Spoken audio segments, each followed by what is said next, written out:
In this lesson, we're going to cover authorization. Authorization in cybersecurity pertains to the permissions and privileges that are granted to users or entities after they've been authenticated. While authentication is all about verifying the identity, authorization is all about determining what that identity is allowed to do within a given system. Think of it as the difference between entering a secure building with an access card, which is your way of being authenticated, and being allowed to enter a specific room or floor within that building, which is where you're being authorized to enter. This concept of who is allowed inside and who is kept out has been an integral part of societal structures for centuries. For example, in today's digital world, almost everyone has the right permissions to access a social media platform, but only a few select users, like system administrators or content moderators, have the rights to access the backend systems or the underlying user data. This selective access ensures that only those with the necessary permissions can enter the more sensitive or restricted portions of that website or platform. So, while many users might have access to a given system or application, their roles within that system will be determining the actions that they can perform, the data they can view or modify, and the areas they can access.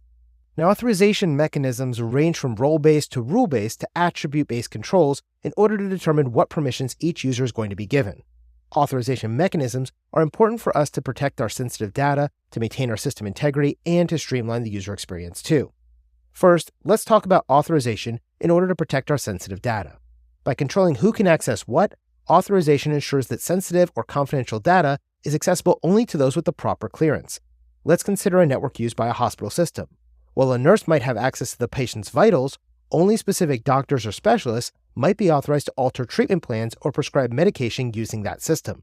As a patient, we may only be allowed to view some of the information from our records, but we may be prevented from reading the doctor's personal notes in our medical records as well because we're not authorized to do that. Second, we use authorization to maintain the system integrity inside of our organizations. Authorization can help prevent accidental or deliberate system misconfigurations or data alterations by only providing the ability to change those things to well-trained and experienced system administrators. For example, at my company, several of us are able to view financial reports for the company, but only a few people, like our accountants or financial officers, are authorized to input any transactions or to make changes to the existing data in our accounting software. Third and finally, we use authorization to create more streamlined user experiences. By providing users with only the options and data relevant to their role, systems can offer a more streamlined and user-friendly experience. For example, since you're a student in this course, you can see the course drastically differently than I do as an instructor. This is because I have additional access rights that you simply don't have, like the ability to upload new videos, edit the quiz questions, add new practice exam questions, and things like that. On the other hand, since you're a student, you can take those quizzes and practice exams using an interactive environment that I, as the instructor, simply don't have access to.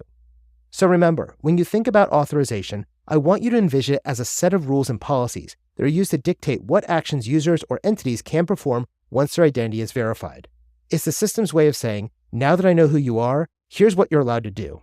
In a digital environment where data protection and system integrity are paramount, authorization is going to serve as our gatekeeper to ensure that the right people have the right access for the right things.